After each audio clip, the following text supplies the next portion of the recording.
فرش التراب يضمني وهو غطاء. بسم اللہ الرحمن الرحیم. طہارت کورس کا آج سبق نمبر 11 ہے. آج کے سبق میں ہم غسل کے احکام پڑھیں گے. گزشتہ کل کے سبق میں ہم نے ایسی چیزوں کے بارے میں پڑھا تھا جن سے وضو نہیں ٹوٹتا، اور آج کا سبق غسل کے احکام. سب سے پہلے پڑھیں گے غسل کے 3 فرائض ہے. غسل کے 3 فرائض ہے جن میں سے کوئی ایک فرض بھی چھوٹ جائے تو غسل نہیں ہوتا. وہ فرائض یہ ہے: نمبر 1 کلی کرنا، اگر روزانہ ہو تو گرگرا کرنا، یعنی منہ میں پانی لے کر اچھی طرح گھمانا. نمبر 2 ناک میں پانی ڈالنا یہاں تک کہ ناک کا نرم حصہ اندر سے تر ہو جائے، یعنی ناک میں اتنا پانی ڈالنا ہے کہ ناک کا نرم حصہ یہ اندر سے تر ہو جائے، گیلا ہو جائے. نمبر 3 پورے بدن پر اس طرح پانی بہانا کہ جسم میں بال برابر بھی جگہ سوکھی نہ رہے، خشک نہ رہے. اگر ان 3 فرائض میں سے ایک فرض بھی چھوٹ جائے تو غسل نہیں ہوتا. غسل کی سنتیں.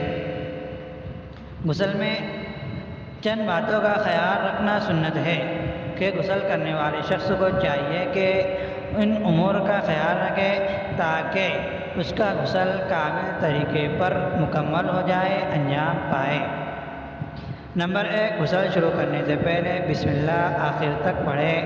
ننگے، اگر آدمی ننگا ہو، کپڑے اتار لیا ہو تو ننگے ہونے کی صورت میں کپڑے اتارنے سے پہلے پڑھے اور یہ نیت کرے کہ وہ طہارت اور پاکی حاصل کرنے کے لیے غسل کرنا چاہتا ہے.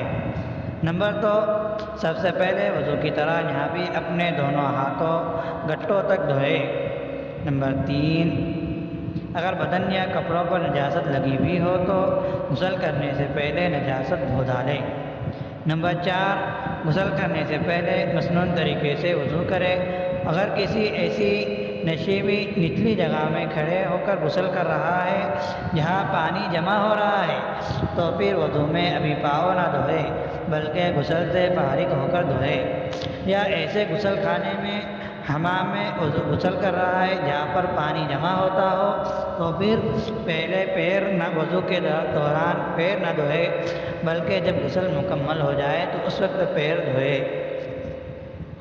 نمبر 5 اپنے پورے بدن پر 3 مرتبہ پانی بہائے، یعنی 1 مرتبہ پورے بدن پر اس طرح پانی ڈالنا کہ جسم میں بال برابر بھی جگہ سوکھی نہ رہے، یہ فرض ہے، اور 3 مرتبہ اس طرح پانی ڈالنا یہ سنت ہے. نمبر 6 سب سے پہلے اپنے سر پر پانی ڈالے، پھر دائیں کندھے پر، پھر بائیں کندھے پر ڈالے اور پورے بدن پر پانی بہائے. نمبر 7 اپنے جسم کو اچھی طرح ملے. اور نمبر 8 اپنا جسم اس مسلسل دھوئے، اس تسلسل کے ساتھ دھوئے کہ پہلے عضو کے سوکھ جانے سے پہلے دوسرا عضو دھو ڈالے. غسل کی قسمیں. غسل کی اقسام. غسل کی 3 قسمیں ہیں، یعنی کبھی غسل فرض ہوتا ہے، کبھی مسنون ہوتا ہے اور کبھی مستحب ہوتا ہے. اب غسل کب فرض ہوتا ہے تو 4 صورتوں میں سے کوئی ایک صورت پائی جائے تو غسل فرض ہو جاتا ہے. وہ 4 صورتیں یہ ہے: نمبر 1 جنابت کی حالت میں انسان پر غسل فرض ہو جاتا ہے. اب جنابت کی مختلف صورتیں ہیں. نمبر 1 منی کا نکلنا، یعنی آدمی کی شہوت کے ساتھ قوت سے کود کر منی نکلے تو منی نکلنے کے بعد اس کی شہوت ختم ہو جائے، اس کے عضو میں ڈھیلا پن ہو جائے تو ایسی صورت میں بھی غسل واجب ہو جاتا ہے. اگر آدمی سویا ہو اور خواب کے اندر احتلام ہو جائے تو بھی غسل ٹوٹ جاتا ہے، اسے غسل فرض ہو جاتا ہے، جنابت لاحق ہو جاتی ہے. اسی طرح میاں بیوی صحبت کرے اور منی نکل جائے جب بھی غسل فرض ہوگا. اور اسی طرح میاں بیوی صحبت کرے اور آدمی کا حشفہ یعنی سپاری چھپ جائے، عورت کی شرمگاہ میں چھپ جائے تو اب چاہے منی نکلے یا نہ نکلے تو غسل فرض ہو جاتا ہے۔ اسی طرح آدمی نے عورت کے یا کسی آدمی کی پتی کی شرمگاہ میں ناجائز طریقے سے صحبت کی تو صرف سپاری کے چھپ جانے سے غسل فرض ہو جاتا ہے، جنابت لاحق ہو جاتی ہے۔ اور اسی طرح آدمی کسی مردے کے ساتھ یا چوپائے کے ساتھ رتی کرے تو اس شکل کے اندر بھی آدمی پر غسل فرض ہو جاتا ہے، جنابت لاحق ہو جاتی ہے۔ یہ سب جنابت کی شکلیں بھی، جنابت کی حالت میں انسان پر غسل فرض ہو جاتا ہے۔ نمبر 2، عورت جب حیض یعنی ماہواری خون سے پاک ہو جائے تو اس پر غسل فرض ہو جاتا ہے۔ نمبر 3، نفاس یعنی بچے کی پیدائش کے بعد جو خون آتا ہے اسے نفاس کہتے ہیں، تو جب عورت نفاس سے پاک ہو جائے تو اس پر بھی غسل فرض ہو جاتا ہے۔ حیض اور نفاس کے متعلق مستقل آگے ایک سبق آئے گا جس میں ہم حیض اور نفاس کے احکامات کے متعلق پڑھیں گے۔ اور نمبر 4 ہے، میت کو غسل دینا زندوں پر فرض ہے، یعنی کسی آدمی کا انتقال ہو جائے تو اس کی لاش کو غسل دیا جائے، یہ زندوں پر فرض ہے۔ اب غسل کی دوسری قسم مسنون کہ غسل کب مسنون ہوتا ہے، کب سنت ہوتا ہے، تو 4 صورتوں میں غسل کرنا سنت ہے، غسل کرنا مسنون ہے۔ نمبر 1، جمعہ کے دن غسل کرنا سنت ہے، تو جمعہ کے دن فجر کی نماز کے بعد سے جمعہ تک غسل کرنا ان لوگوں کے لیے سنت ہے جن پر نماز جمعہ واجب ہے۔ ہاں اگر آدمی کوئی دیہات وغیرہ میں ہو یا سفر وغیرہ میں ہو یا قید میں ہو تو ان لوگوں پر جمعہ فرض نہیں ہے، تو ان پر غسل کرنا بھی سنت نہیں ہے۔ نمبر 2، عیدین کے دن یعنی دونوں عیدوں کے دن، عید الفطر اور عید الاضحیٰ کے دن فجر کی نماز کے بعد سے ان لوگوں کے لیے غسل کرنا سنت ہے جن پر عید کی نماز واجب ہے۔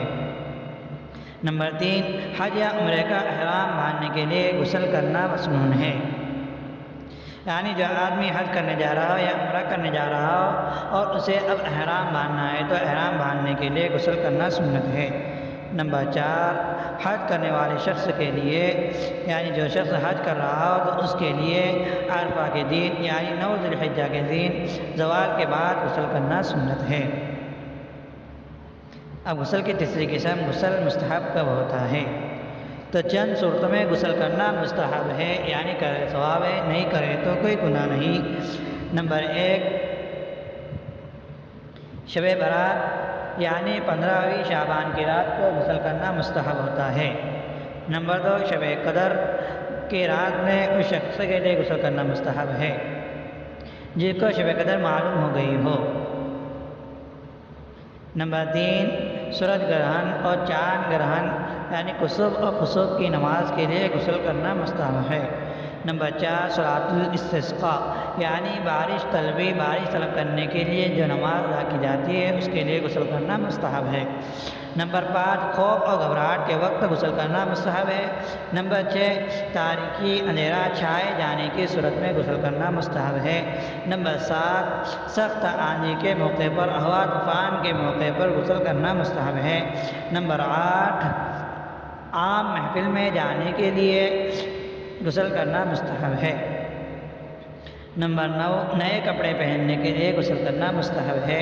نمبر 10، کسی گناہ سے توبہ کرنے کے لیے غسل کرنا مستحب ہے۔ نمبر 11، سفر سے واپس آنے کے لیے، جو شخص سفر سے واپس آ جائے اس کے لیے غسل کرنا مستحب ہے۔ نمبر 12، مدینہ منورہ زاد اللہ شرفا و کرامتا میں داخل ہونے کے لیے غسل کرنا مستحب ہے۔ اسی طرح نمبر 13، مکہ مکرمہ میں داخل ہونے کے لیے غسل کرنا مستحب ہے۔ نمبر 14، مزدلفہ میں یعنی جو حج کرنے جاتے ہیں تو 10ویں تاریخ کو مزدلفہ کے میدان میں 10ویں تاریخ کی رات کو مزدلفہ کے میدان میں ٹھہرتے ہیں، تو مزدلفہ کے میدان میں ٹھہرنے والے کو فجر کے طلوع ہونے کے بعد غسل کرنا مستحب ہے، یعنی فجر کا نماز کا وقت شروع ہو جانے کے بعد غسل کرنا مستحب ہے۔ نمبر 15 طواف زیارت یعنی حج کا طواف فرض ہے جو 10 ذی الحجہ کو کیا جاتا ہے، اس کے لیے غسل کرنا مستحب ہے۔ نمبر 16 حج کے دوران مینا میں کنکریاں ماری جاتی ہے تو کنکریاں مارنے کے لیے غسل کرنا مستحب ہے۔ نمبر 17 مردے کو نہلانے کے بعد نہلانے والوں کے لیے غسل کرنا مستحب ہے۔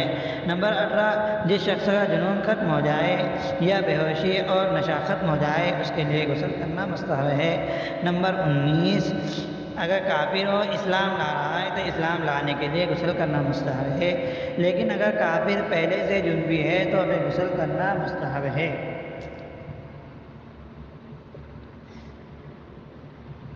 متفرقات غسل میں وہی آداب ہے جو وضو کے بیان میں گزر چکے ہیں، سوائے اس بات کے کہ وضو میں قبلہ رخ ہونا مسنون ہے، مستحب ہے، مگر غسل میں عموماً آدمی ننگا بھرانا ہوتا ہے، لہذا اس میں قبلہ رخ ہونا جائز نہیں ہے۔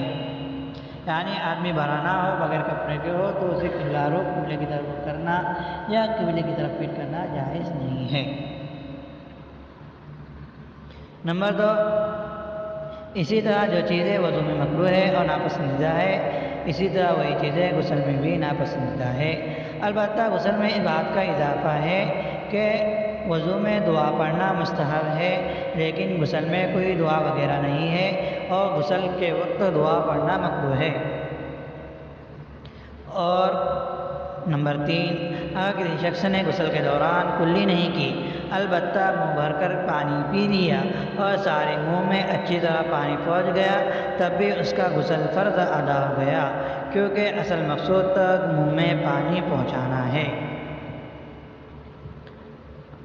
اور نمبر 4 کسی شخص کے دانتوں میں چھالیاں وغیرہ کا ٹکڑا پھنس گیا، گوشت وغیرہ کا ٹکڑا پھنس گیا تو اس نے نہ نکالا اور اسی حالت میں غسل کر لیا، اور اگر اس ٹکڑے کی وجہ سے دانتوں کے بیچ میں پانی نہ پہنچا تو غسل نہیں ہوگا۔ آج کے سبق میں ہم نے غسل کے فرائض، غسل کی سنتیں اور غسل کب فرض ہوتا ہے اور کب سنت ہوتا ہے اور کب مستحب ہوتا ہے ان کو تفصیلاً پڑھا ہے۔